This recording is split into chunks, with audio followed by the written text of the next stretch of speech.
And then, like, it's like a core feature of your identity, right? Like, I'm on the left, I'm on the right, I'm woke, I'm anti-woke, I'm this. Like, and basically, once that becomes your identity, that's how you're going to see everything. That's how you're going to operate with everything. And then everything's going to be put through that lens. Like, one of the interesting things, too, here is the sort of gender divide that's happened, where a lot of women have really, like, gone into social justice and really believe in it and become very progressive, where now, like, there's a huge backlash against men and, like, young males. And they're like, I don't buy into this. This is against me. I don't like this. And they've split very hard over to the right. And that cuts across racial lines and ethnic lines. Like, you saw movement, every group moved towards Trump in this most recent election, except for, I think, white progressives and especially white women.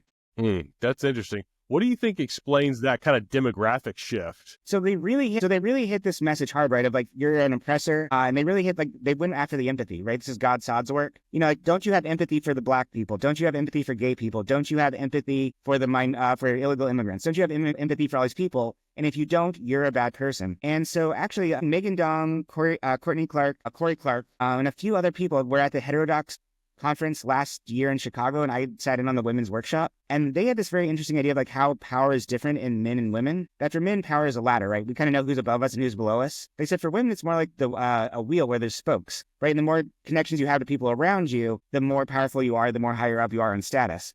And so when women get mad at each other or go to war with each other, they take out each other's spokes and they destroy as many relationships as possible.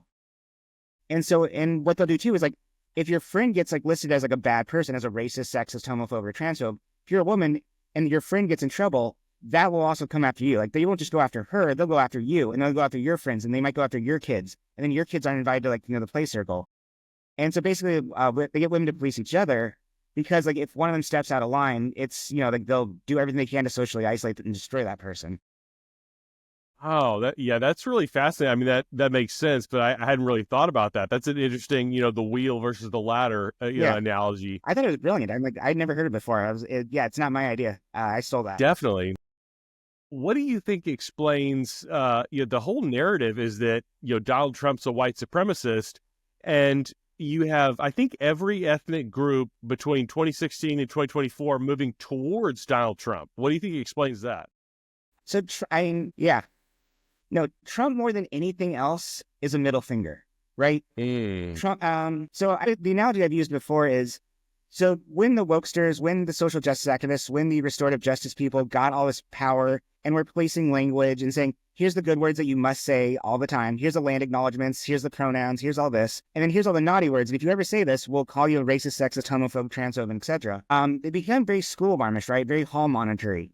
Very, that's a microaggression. Now you're in trouble. Now you're in trouble. And Trump just did not care in the slightest. Like, if it came into his head, it was coming out of his mouth, and he just was free in a way that nobody else was. And I think that is what the appeal of it was. And then you had this establishment that had been very powerful and had a lot of money going in both the Republican and Democratic parties that was very much banking on all this. And he just basically knocked it out, right? The first person Trump went after was Jeb Bush. Trump's first political enemy were the Bushes.